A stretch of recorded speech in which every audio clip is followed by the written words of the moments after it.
Bonjour à tous et bienvenue sur NetProf une fois de plus. Donc aujourd'hui nous allons étudier tout ce qui concerne le balisage des plages. Toujours dans le cadre bien sûr de notre gros module 1 du balisage et de la signalisation maritime. Donc tout ce qui touche le balisage des plages, c'est-à-dire la zone des 300 mètres, est de couleur jaune. On va étudier en fait, rencontrer trois types de balisage.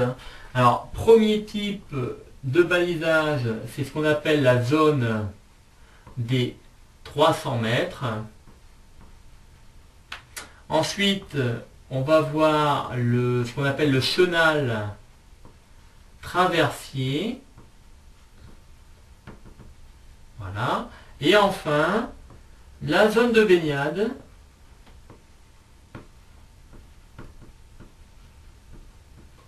Voilà. Donc, je vais vous dessiner une côte, voilà, comme ceci, hop, voilà. Alors donc ici on a la terre,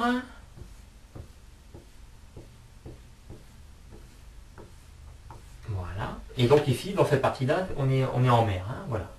Alors donc première chose, on va rencontrer la limite des 300 mètres. Donc 300 mètres par rapport à quoi? Par rapport au rivage, bien sûr. Donc ici, hop, on compte 300 mètres. Et là, on va trouver déjà un balisage. Alors vous allez voir que en fait, la limite des 300 mètres, elle suit le contour de la côte, comme ça, vous voyez. Donc ici, vous voyez, il y a un enfoncement, là, les 300 mètres, on va les retrouver ici, vous voyez. Donc là, on a toujours bien 300 mètres. Et donc on va retrouver une bouée. Donc les bouées de la limite des 300 mètres, ce sont des grosses bouées jaunes sphériques. Voilà. Alors je dis grosses parce que, bon là on dirait un cône, c'est mal fait. Voilà. Donc sphériques, surtout. Voilà. Et alors ces bouées-là, ce sont des grosses bouées parce que elles ont un diamètre de à peu près 1 mètre. Alors elles sont espacées entre elles. Je vais en mettre une ici. Voilà. Hop. Une autre bouée sphérique là. Et elles sont espacées entre elles de 200 mètres. Voilà. Alors, ça, vous n'êtes pas, attention, là j'insiste un petit peu, vous n'êtes pas forcé de les rencontrer. La zone des 300 mètres, elle existe. Mais virtuellement, selon les communes, parce que toutes les communes n'installent pas les bouées de 300 mètres, ou alors les zones maritimes qui sont en charge de ce balisage-là. Mais sachez que même si vous ne les voyez pas, il y a une limite de 300 mètres à ne pas franchir. Alors faites attention parce que moi j'ai un exemple bien précis, on a eu le cas d'un collègue du club nautique où je sévis, on va dire. Et en fait, cette personne-là, qui est tout à fait compétente au plan de navigation, elle s'est fait arrêter par les CRS, nos amis CRS qui œuvrent pour votre sécurité l'été sur les plages. Ils n'ont pas forcément la même notion, voyez, que vous, des distances. Et en l'occurrence, là, il n'y avait pas de bouée de 300 mètres. Alors 300 mètres, pour vous, ça va peut-être être 290. Pour la personne en face qui vous surveille, ça va peut-être être 350, vous voyez. Donc il faut faire très attention. Ne venez pas, le premier conseil aussi que je peux vous donner, c'est de ne pas venir à la limite des 300 mètres, un petit peu tester. Non, non, vous restez à des distances raisonnables, vous faites 400 mètres, ou vous évaluez un petit peu quand même. Alors ceux qui ont un GPS, là, c'est pas de problème, mais ceux qui n'en sont pas équipés, faites attention. Donc, parce que effectivement, je vous le dis et je vous le répète, les bouées ne sont pas toujours installées.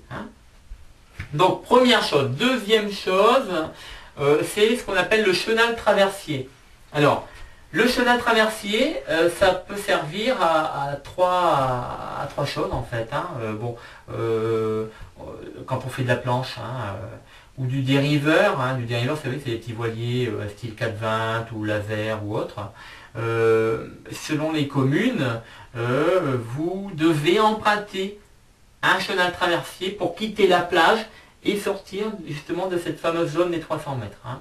Bon, si je vous dis, je pense que là, tout le monde va bien voir les choses. Quand je vous dis ponton de ski nautique, voilà, hein, là j'en étais sûr, tout le monde voit bien ce que ça veut dire un chenal traversier. Donc je vais vous dessiner, voilà, un ponton de ski nautique. Et vous avez déjà vu bien sûr que en quittant le ponton de ski nautique, le bateau de ski nautique, il ne fait pas n'importe quoi. Hein. Il ne s'en va pas, quand il quitte son ponton, il ne s'en va pas tout de suite là comme ça. Oui, non, non, il sort bien dans l'axe de son ponton. Et une fois qu'il est arrivé hop, à cette limite là de 300 mètres, bah là il peut faire toutes les évolutions qu'il veut avec son client. Hein. Donc quand il sort, hop, et quand il rentre pour ramener son client, hop, il emprunte à nouveau. Hein, alors il sort par ici, il rentre par là, le fameux chenal traversier. Alors là je vous ai dessiné des petites bouées comme ça parce que sinon en faisant les formes, parce qu'il y a un code de forme bien précis, on va voir maintenant, vous ne les auriez pas distingués, hein, c'est trop petit.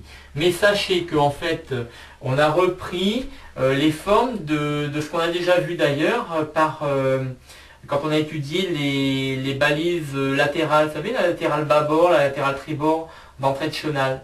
Hein, la latérale bâbord rouge, elle est de forme cylindrique. Hein, et la latérale tribord était de forme non pas sphérique, hein, conique. Voilà, je cherchais. Donc, un cylindre, bon, bah, vu de face, hein, ça fait un rectangle. Hein, donc ici, les bouées bâbord, hein, dans le sens conventionnel quand on rentre. Alors, elles sont de forme, voilà, cylindrique, à bâbord, et à tribord, elles sont de forme conique. Voilà. Alors en général, les deux premières, elles sont plus grosses que celles qui se suivent là. Hein. Et quelquefois, elles sont de plus en plus rapprochées les unes des autres quand on se rapproche du rivage. Hein. Bon, ça c'est selon. Hein. C'est pas réglementaire. Donc voilà pour ce qui est de la deuxième chose que vous pouvez rencontrer dans le balisage des plages. Et troisième chose, ce qu'on appelle la zone de baignade. Alors là c'est pareil, il y a des communes qui la mettent en place, d'autres non.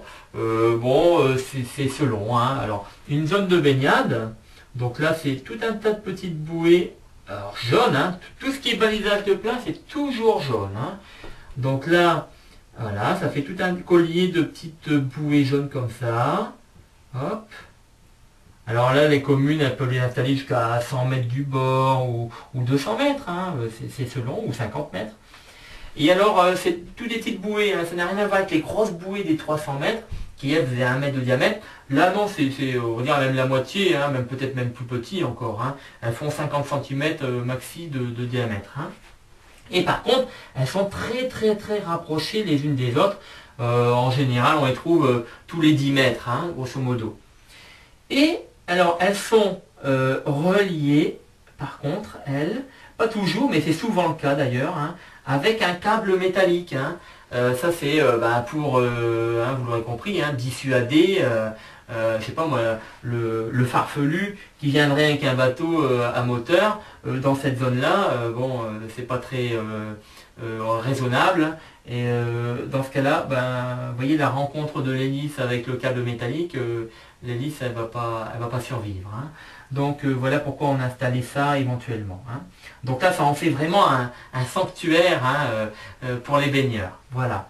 Donc voilà ce qu'on pouvait dire, hein, surtout pour le balisage des plages. Hein. Donc surtout tout ce qui est balisage de plage de couleur jaune. Et donc on a 3 choses à se rappeler. La limite des 300 mètres. Alors je vous dis pas ce qu'on a le droit d'y faire et ce qu'on n'a pas le droit d'y faire, parce que ça c'est ce qu'on va voir dans le module 2, hein, dans tout ce qui est règles de route et de barre.